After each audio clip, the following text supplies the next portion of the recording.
Good morning all student. हम लोग CTET 2022-23 जो एग्जाम जो है 28 तारीख को होने वाला है, जो कल होने वाला है, तो उसके लिए बहुत से अभ्यर्थी अपने घर से निकल गए होंगे सेंटर की तरफ।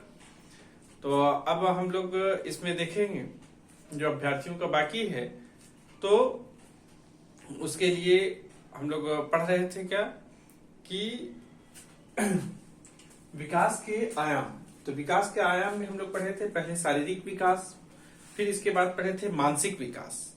आज हम लोग इस वीडियो में पढ़ेंगे क्रियात्मक विकास, जिसको हम लोग मोटर डेवलपमेंट कहते हैं। तो मोटर डेवलपमेंट क्या है? तो मोटर डेवलपमेंट कहलाता है कि व्यक्ति की कार्य करने की शक्ति, क्षमता, योग्यता का विकास। यानी एक बालक में किस उम्र में उसकी शक्ति कितनी होती है और उसका विकास किस प्रकार होता है।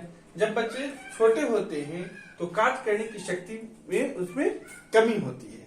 जैसे जैसे बच्चे बढ़ते हैं उम्र के साथ, कार्य करने की शक्ति में, उनकी क्षमताओं में और उनकी योग्यताओं में विकास होता है। तो ये किसके अंतर्गत आ जाएगा? क्रियात्मक विकास के अंतर्गत आएगा। अब बच्चे जो है इसमें क्या होता है कि मांसपेशियों और तंत्रिका की गतिविधियों का संयोजन होता है। यानी बच्चे जैसे बैठना, बोलना, चलना, दौड़ना, ये सब क्रियाएं उसके साथ सम्मिलित होती हैं और वह जो है वो क्या करता है कि अपने मांसपेशियों के साथ संतुलन स्थापित करता है। जैसे बोलने के अंदाज में उसमें परिवर्तन आता है, उसके चलने में परिवर्तन आता है, उसके दौड़ने की क्षमताओं का विकास होता है, उसे कोई भी कार्य क्रियाकलाप करने में वह पहले की अपेक्षा, यानी जो बचपन में होता है वह उसके साथ जब जैसे जैसे वो बड़ा होता है तो उनकी क्षमताओं में उसका विकास होता है और उसकी तंत्रिकाएं भी उसके साथ संयोजन स्थापित करती हैं। जैसे हम लोग प्रायः देखते हैं कि जब चलते हैं तो दाहिना पैर जब आगे होता है तो हाथ बायां होता है। इस तरह से एक अपोजिट डायरेक्शन में चलता है और वह संतुलन स्थापित करता है। अब एक शिक्षक के लिए यह क्यों आवश्यक है? इस चीज को जानना, यानी क्रियात्मक विकास को जानना शिक्षक के लिए क्यों आवश्यक है? इसलिए आवश्यक है क्योंकि वह उनके कौशल क्षमताओं को परख सके। वह कौशल क्षमताओं के बच्चे खेलने में ज्यादा रुचि रख रहे हैं या और कोई कार्य में रुचि रख रहे हैं, कौन से सब्जेक्ट में रुचि रख रहे हैं, क्या वो फिजिकल वर्क किस ढंग से कर पा रहे हैं, तो उसमें रुचि को उनको देखने के लिए आवश्यक है इसका ज्ञान होना। बच्चे जिस फील्ड में जाना चाहते हैं, क्या उसमें उसकी योग्यताएं है या नहीं है, उसके आधार पर बच्चे को एक सही मशवरा दिया जा सकता है। तो इसमें जो है ये क्रियात्मक विकास के अंतर्गत आएगा। अब बच्चों देखो कि सामाजिक विकास। अब बच्चे जो एक समाज के महत्वपूर्ण अंग हैं, क्योंकि वही बच्चे एक वयस्क हो जाएंगे और उनसे ही समाज जो है वो आगे चलेगा। तो बच्चे के जब समाज में ही रहकर उसके चरित्र निर्माण की शिक्षा दी जाती है, यानी उसके सद्गुण कि कौन से गुण अच्छे हैं, कौन से गुण गलत हैं, तो उनके बीच में भिन्नताएं लाई जाती है। जीवन से संबंधित व्यवहारिक शिक्षा दी जाती है। जीवन से संबंधित व्यवहारिक शिक्षा का प्रावधान किया गया है। अब बालक जो है किस संस्कृति में, जिस संस्कृति में रहते हैं, उस संस्कृति के चीजों को वह देखते हैं और उसको वह अपनाते हैं, अडॉप्ट करते हैं। उनकी धार्मिक क्षमताओं में विकास होता है। अब बच्चे देखते हैं, अगर बच्चे जो है हिंदू परिवार में जन्म लिए हैं तो उनकी धार्मिक जो रीति रिवाजें हैं तो उसको सीखते हैं। मुस्लिम परिवार में जन्म लिए हैं तो उनकी रीति रिवाजों को वह सीखते हैं। अगर क्रिश्चियनिटी में है तो उनके मतलब जो जिस धर्म के मानने वाले लोग हैं, या उनके परिवार के लोग हों या समाज के आसपास के लोग हों, इनकी जो क्रियाकलापें हैं वो उनको वह प्राप्त करते हैं। यानी सामाजिक रूप से वह विकास होता है उनमें। शिक्षित समाज से ही व्यक्ति को उत्तम विकास संभव हो सकता है।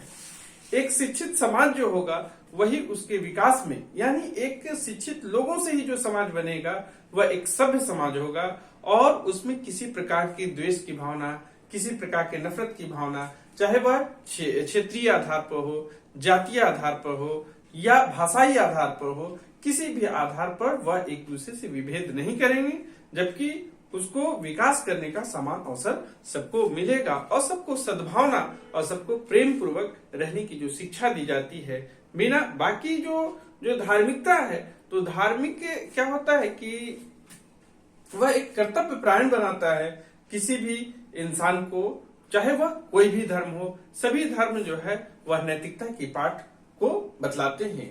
तो ये बच्चे कब सीखते हैं? तो जब तो यह विकास जो कहलाता है वो सामाजिक विकास के अंतर्गत आता है। तो शिक्षित समाज से ही व्यक्ति के उत्तम विकास संभव हो सकता है। तो अब हम लोग देखेंगे इसमें संवेगिक विकास। तो संवेगिक विकास किसको कहते हैं? कि ऐसी अवस्था जो व्यक्ति के व्यवहार को प्रभावित करे, यानी व्यक्ति के व्यवहार को, बिहेवियर को प्रभावित करती है, तो उसको क्या कहते हैं? संवेगिक विकास। यानी संवेगिक विकास में क्या आता है? जैसे भय, क्रोध, आश्चर्य, घृणा, स्नेह, खुशी, ये चीजें आती हैं किसमें? संवेगिक विकास में। जैसे जब कोई ऐसे जानवर को देखते हैं जिसे वो भयभीत हो जाते हैं, या कुछ ऐसी घटनाएं जो अचानक आती हैं और फिर वह अचानक समाप्त भी हो जाती हैं, यानी अचानक आ जाने पर क्या होता है, चाहे वो भय हो या किसी पर अचानक जो किसी कारणवश जो है वह क्रोध होता है, घृणा होती है, तो ये उसके संवेगिक विकास के अंतर्गत आते हैं, जिसमें बुद्धि की एक अहम भूमिका होती है। क्योंकि अगर जो बच्चे कुछ बच्चे क्या होते हैं कि बहुत उत्तेजित हो जाते हैं और कुछ बच्चे में उत्तेजना कम होती है, तो इसमें जिसमें भय, क्रोध, घृणा, आश्चर्य, ये सब भाव जो है वो संवेगिक विकास के अंतर्गत आते हैं। बच्चे की जैसे जैसे उम्र बढ़ती है तो इनमें भी संवेगों का विकास होता चला जाता है।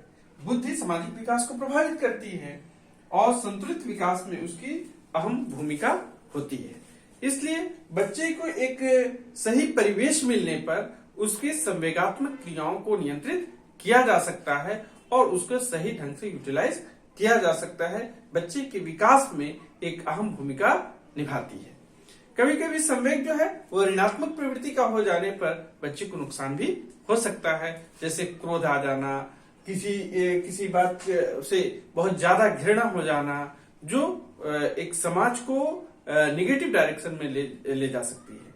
तो बच्चे को संवेगिक विकास एक सही डायरेक्शन में तभी लाया जा सकता है जब उसे समुचित शिक्षा दिया जाए, उसके व्यवहार में परिवर्तन किया जाए, उसके व्यवहार एक प्रैक्टिस के आधार पर उसमें चेंजिंग लाया जाए, तो जिससे बच्चे में काफी विकास होगा। तो बच्चे में संतुलित विकास का होना, संतुलित विकास वही कहता है कि जो निगेटिव और पॉजिटिव, यानी ज्यादातर बच्चे को हमेशा पॉजिटिव रखने का प्रयास किया जाए। अब इसके एक और आयाम है जिसे भाषाई विकास। तो बच्चे जिस समाज में रहते हैं उस समाज के जिस भाषा का प्रयोग किया जा रहा है तो उस भाषा का भी वो प्रयोग करते हैं। बच्चे के भाषा सीखने की जो उम्र सीमा होती है वो 8 साल से, यानी उसके परिपक्व अवस्था से पहले की अवस्थाओं में बच्चे चाहे जिस परिवेश में रहते हैं उनके भाषा सीखने में उन्हें कठिनाई नहीं होती है। लेकिन जब बच्चे परिपक्व अवस्था में आ जाते हैं तो दूसरी भाषाओं को सीखने में उसे कठिनाई का अनुभव होने लगता है और उसके लिए विशेष प्रयास करने की आवश्यकता होती है। लेकिन जब बच्चे 3 साल से 2 या 3 साल के बाद से 8 या 10 साल की उम्र तक बच्चे किसी भी भाषा को, चाहे वो कोई भी भाषा हो, उसको सीख वह आसानी से सकते हैं। तो ठीक है अभ्यर्थियों, तो इसको रिवाइज कीजिए और इसको देखिए और इस वीडियो को ज्यादा से ज्यादा सब्सक्राइब कीजिए, लाइक कीजिए और शेयर कीजिए। और किसी तरह का अगर प्रॉब्लम क्रिएट हो रहा हो तो आप कमेंट्स जरूर कीजिए। ठीक है, थैंक्स।